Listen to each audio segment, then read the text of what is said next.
Abadepite baringa mu nteko ishinga amategeko y'u Burundi bari mu rugendo rw'iminsi ine kuva ku wa mbere w'iki cyumweru. Mu ruzinduko bagiriye mu karere ka Musanze bari bayobowe n'abadepite mu nteko ishinga amategeko y'u Rwanda barimo Kayiranga Rwasa Alfred na Uwacu Julienne. Mu karere ka Musanze abadepite babanje gusura urwunge rw'amashuri rwa Busogo kandi mu mashuri yatangirwemo gahunda y'uburezi rusange bw'imyaka 12. Izo ntumwa zakiriwe n'abanyeshuri bari kumwe n'abarezi babo n'umuyobozi w'akarere ka Musanze Mengimungu Winifrida ngo zifuza kumenya uko ireme ry'uburezi rimeze binyuze muri iyo gahunda n'uburyo abana b'u Rwanda bavyungukiyemo kuko biga mu mashuri abavyeyi biyubakiye bakiga hafi kandi bagataha iwabo.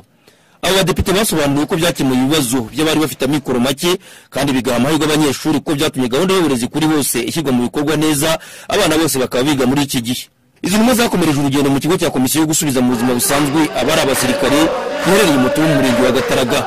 Zasangijwe ubuhamya bw'ukuntu nyuma yo gutsindwa n'ingabo zari za FPR Inkotanyi abo bari abasirikare bakomeje gushaka guhungabanya umutekano w'u Rwanda ariko nyuma bakabona bidashoboka bagafata icyemezo cyo gutaha. Lieutenant Colonel Mbarushimana Etienne wahoze ari umugenzuzi mukuru w'imari muri FDLR Foka wavuze mu izina ry'abagenzi 390 bari muri iyi ngando yavuze ko ubuzima bubi mu mashyamba ya Kongo butuma bafata icyemezo cyo gusubira mu Rwanda babyaye. Yagaragaje ko uburyo bakigwa bageze mu Rwanda kandi bakigishwa imyuga n'icyerekezo u Rwanda rufite bageze mu ngando byagombye gutuma n'abasigaye hanze y'u Rwanda bataha. Honorable Deputy Bararufise Marceline ukuriye komisiyo y'uburezi mu nteko ishinga amategeko y'u Burundi akaba ari nawe uyoboye izo ntumwa yavuze ko bashimishijwe n'ibyiza bamaze kubona aho basuye hose. Nta numwe asigaye inyuma mu Rwanda nico dutwaye gikomeye n'uwowe twaziga ngo ntibimuraba kuko yari mu bagwanyi urumva yaje nawe yagiye mu bandi yabaye umunyagihugu afise imigambi ashikiriza imigambi yiwe ku giti ciwe n'imigambi y'akarere n'imigambi y'umuryango. Perezida wa komisiyo yo gusubiza mu buzima busanzwe bari abasirikare mu Rwanda Bwana Sayinzoga Jean yatangarije radio na televiziyo by'u Rwanda icyagenzaga izi ntumwa za rubanda zo mu gihugu gituranye cy'u Burundi. Ubundi cyabazinduye ngo bashaka kureba ukuntu ahanga mu gihugu cyacu cy'u Rwanda ngo twegereje u Rwanda rwegereje ubuyobozi abaturage.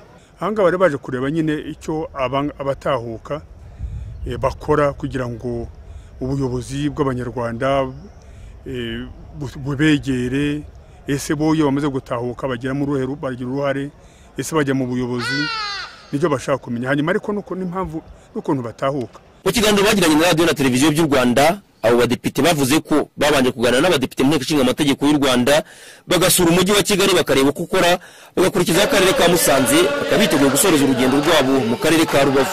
Ishimwe Jadofis televiziyo y'u Rwanda.